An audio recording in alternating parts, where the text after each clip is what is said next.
bonsoir à tous, vous êtes sur ETV Guadeloupe, bienvenue dans cette édition. Vigilance jaune à nouveau pour mer dangereuse à la côte. Une houle de nord déferle sur la région, rendant la mer forte avec des creux moyens autour de 3,50 m du côté de l'Atlantique et dans le canal au nord de la Guadeloupe, voire 4 mètres plus au large de la Désirade. La mer est également agitée en Caraïbes avec des creux moyens voisins de 2 mètres. Nous reparlons du dossier d'annulation des élections du comité régional de cyclisme de la Guadeloupe.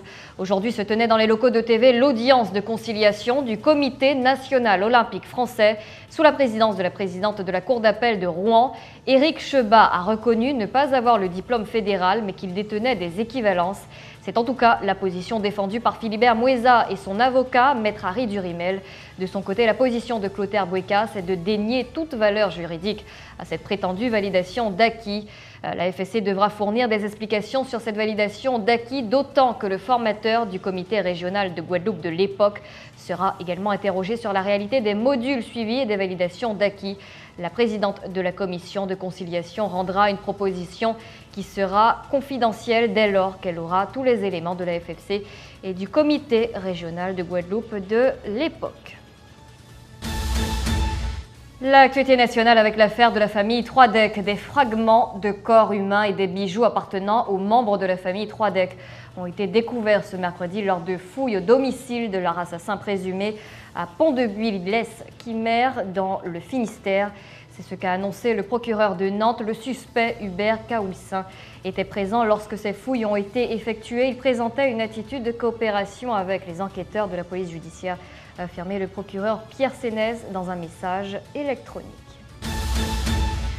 Ce mercredi 8 mars vient marquer la journée internationale des droits de la femme. Partout dans le monde, elles sont célébrées et nous les mettons également à l'honneur sur ETV. Nous nous sommes rendus ce matin à la toute première maison de la femme. Elle se situe aux Abîmes. Son inauguration a eu lieu aujourd'hui en présence des élus de la ville des Abîmes, mais également des représentants de l'association Force et la Fédération féminine d'organisation et de revalorisation culturelle, économique et sociale. L'objectif en tout cas de cette maison, permettre aux femmes de disposer d'un lieu où elles peuvent s'épanouir tant sur la beauté ou le bien-être que sur les difficultés qu'elles rencontrent au quotidien. Je vous propose d'écouter Josette Gerpan, élue responsable à la promotion pour l'émancipation et des droits de la femme sur le territoire des Abîmes. Image signée Sarah Varma.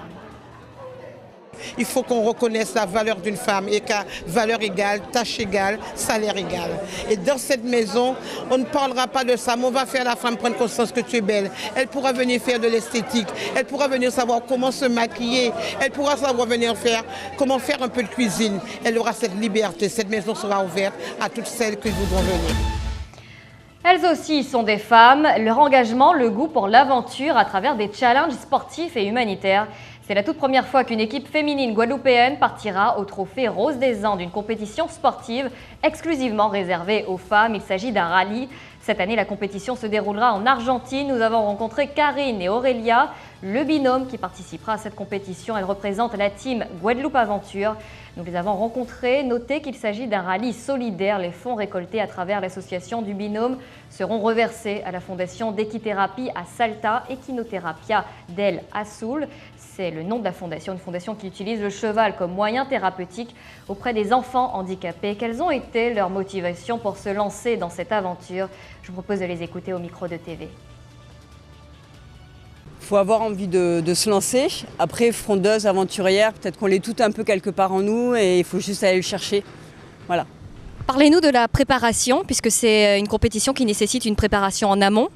Oui, alors une préparation en termes de logistique, puisqu'il y avait tous les sponsors à rechercher, un dossier à mettre en place, c'est la première fois qu'on le faisait. Il fallait s'inscrire à différentes choses, notamment une formation, et puis après il y a une préparation physique qui reste quand même assez minime, mais qu'il faut mettre en place pour ne pas avoir de problème une fois qu'on sera sur place. Mais justement, vous partez prochainement pour cette préparation, est-ce que vous pouvez nous en dire un peu plus? Donc on part moi ce soir, mais ce week-end, donc on a une préparation sur le pilotage et copilotage. Apprendre à conduire sur des zones particulières, le sable, la roche, voilà. Puis copiloter, puisque c'est un raid d'orientation, donc pas de vitesse. Donc il faut savoir communiquer entre nous, avoir les éléments pour bien accéder au bon endroit et trouver la balise. On fait ce trophée qui a un but humanitaire pour soutenir donc l'association qui soigne les enfants. Donc on a créé une cagnotte en ligne sur Tilt qui s'appelle Equinoterapia del Azul. Et en fait, chaque personne qui veut participer à notre aventure peut donner 1, 2, 10, 100, 1000 euros. Et cet argent en fait, sera entièrement reversé à cette association et ça permettra d'acheter des chevaux, d'agrandir les classes et de recevoir plus d'enfants. Donc c'est important que chacun y participe. Toujours à l'occasion de la Journée de la femme, nous sommes allés à la rencontre d'un corps de métier composé principalement d'hommes, mais aussi de femmes. C'est le cas de Mirella Pensédan. Elle a un poste à double casquette. Elle est éducateur territorial des activités sportives au service du sport du SDIS depuis 6 ans, mais également sapeur-pompier volontaire depuis 9 ans. Elle est présente sur le plateau de TV avec nous. Bonsoir Mirella. Bonsoir. Alors avant de vous retrouver, je vous propose de visualiser ce reportage qui vous présente d'une certaine manière dans votre milieu de travail. Un portrait que nous avons réalisé hier à Sainte-Anne avec les images signées Sarah Varny. 11, 11, 12, 12, 13, 13. En position, messieurs. Ne vous y trompez pas, du haut de son 1m64, de son regard bienveillant et de ses baskets ultra féminines, Mirella Pensédan, 35 ans, a une double casquette dans ce métier jusque-là considéré comme métier d'homme, un constat, a priori, qui ne lui fait pas peur, mais qu'elle assume parfaitement. C'est vrai qu'en tant que femme, on pourrait penser que c'est compliqué, mais on est dans une profession hiérarchisée avec beaucoup de respect. Donc les choses se passent favorablement, très bien, avec tout est dans la communication et dans la façon qu'on explique les choses. Communication et manière d'expliquer les choses, c'est certainement cela son secret à Mirella Pensédan pour s'affirmer en tant que femme, mais également obtenir la totale adhésion de ses collègues sapeurs-pompiers, parfois même ébahis devant ses qualités professionnelles.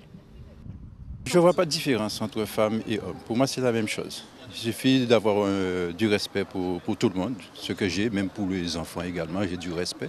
Qui veut son respect sans procure. Beaucoup d'admiration pour elle. Ça s'est toujours bien passé. C'est une femme très gentille et qui connaît son boulot, qui connaît son métier. Et puis, elle nous évalue correctement, elle nous dirige correctement. Ça se passe très bien avec elle. Une entente cordiale, certes, mais lorsqu'on lui parle de machisme dans la profession, Mirella Pensédan a un avis bien à elle. On le ressent, mais ça reste minime. C'est vrai que dans certaines interventions, c'est vrai qu'une femme au feu, ce n'est pas pareil que la femme qui part en intervention dans le VSAV ou qui partira en intervention sur le VSR, puisque ce ne sont pas les mêmes capacités qui sont sollicitées. Et de façon générale, une femme dans une ambulance, surtout il y a des interventions atypiques où elles ont la première place, où on se rend compte que l'équipage a besoin d'une femme, surtout qu'on sait que la victime peut être de sexe féminin ou ça peut être un enfant. Avec l'approche maternelle, c'est vrai que la femme là, elle est mise à sa place, on peut dire ça comme ça, où le chef d'agré qui peut être un homme lui fait entièrement confiance. Agir avec sa sensibilité de femme, voilà certainement l'autre force de Mirella. Notez enfin qu'en Guadeloupe, sur 1800 sapeurs-pompiers, seuls 200 sont des femmes. Pour rebondir sur la fin du reportage Mirella Pensédan, on a dit 200 femmes sont pompiers sur les 1800 sapeurs-pompiers en Guadeloupe. C'est même pas la moitié. D'après vous, d'où vient justement, qu'est-ce qui empêche en tout cas les femmes de se lancer dans ce métier-là ? Être sapeur-pompier, il faut avoir, comme on dit, cette passion, il faut avoir cette fibre, faut pas craindre. Et comme on le sait, pour entrer chez les pompiers, on demande quand même certaines capacités physiques. Donc il y a les épreuves sportives qui peuvent rebuter certaines qui ne le sont pas, qui ont peut-être cette âme d'aller de l'avant, aider son prochain, mais il y a la condition physique qui prévaut et qui a son importance si on veut faire cette profession. On l'a dit, vous avez 2 casquettes, vous êtes aussi sapeur-pompier volontaire, vous m'aviez dit en tout cas le week-end essentiellement. Il y a 1800 sapeurs-pompiers en Guadeloupe. Est-ce qu'il faut connaître les 1800, en tout cas est-ce que vous les connaissez les 1800 ? Alors, sans prétention, j'en connais un grand nombre. Peut-être les derniers qui sont entrés, je ne les connais pas. Ma mission première, c'est de gérer l'aptitude physique des sapeurs-pompiers. Donc, lorsque mes collègues font les tests d'évaluation, je saisis les noms, je prends connaissance des noms, je prends connaissance de la condition physique des sapeurs-pompiers du département. Je ne les côtoie pas spécialement, mais c'est vrai que j'en connais un grand nombre. Comment est née la vocation, en tout cas l'envie de s'intéresser à ce métier ?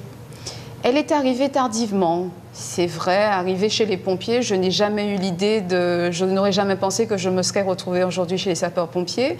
L'idée est arrivée par mon envie d'être toujours proche des autres, aider mon prochain.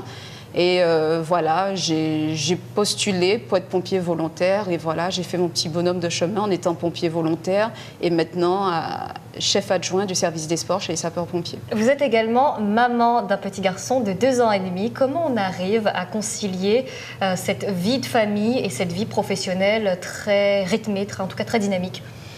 On arrive à accorder les violons avec la famille, avec les proches qui sont présents et qui nous aident beaucoup.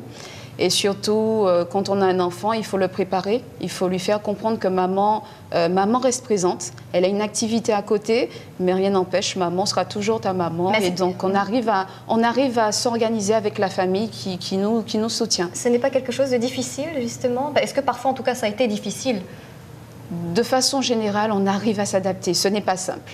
Il faut être sacrément organisé quand même. Il faut être organisé, il faut passer de la casquette personnel administratif à la casquette de pompier volontaire, que ce soit en caserne ou que ce soit au centre de traitement des alertes où je suis aussi affectée. Donc c'est plusieurs casquettes. Il y a aussi la casquette de compétitrice aussi que j'ai depuis peu au service des sapeurs-pompiers. Est-ce que la femme, selon vous en tout cas, elle est bien représentée en Guadeloupe face à ces hommes, on lui disait, qui sont parfois souvent très machos? La femme a sa place. La femme, elle est, comme on dit, on a le stéréotype, on dit la femme, elle est potomitan. Je parlerai chez les sapeurs-pompiers, la femme, elle a largement sa place. Puisque, comme je vous disais, être sapeur-pompier, c'est un tout, c'est un respect, c'est une hiérarchie. Et partir en intervention, avoir une femme aux côtés d'une équipe d'hommes, ça peut aussi calmer un petit peu les ardeurs de certains, et comme aussi ça peut mettre en confiance certaines victimes lors de l'abordage. Est-ce qu'à votre niveau, vous avez un poste à responsabilité, on a aussi d'autres modèles de femmes, en tout cas, qu'on aimerait peut-être citer? En tant que femme, à s'épanouir et à progresser, à évoluer dans sa vie de tous les jours. Donc c'est le modèle qu'on se fixe, être meilleur. Vous incitez aussi les jeunes filles, en tout cas, à s'intéresser à ce métier? Oui, j'invite vivement l'ensemble des femmes qui sont intéressées par cette profession et cette activité de venir, puisque c'est une très belle activité à partir du moment où... Et en tout cas, vous assurez qu'il n'y a pas de tension entre hommes et femmes, hein? Non, pour les convaincre surtout. Non, je vous rassure, il n'y a pas spécialement de tension entre hommes et femmes. Comme je vous disais, on travaille dans un respect total. Donc, dès qu'on a ce respect, tout se passe bien. Donc, j'invite ces femmes à mettre le pied dans les bottes pour toucher cette profession qui est passionnante. Merci beaucoup, Mirella Pensédin, d'être venue sur le plateau de TV. Merci à vous de m'avoir invitée. Voilà, c'est la fin de cette édition. Merci à vous de l'avoir suivi. Passez une excellente soirée avec les programmes de TV Guadeloupe et merci de votre fidélité.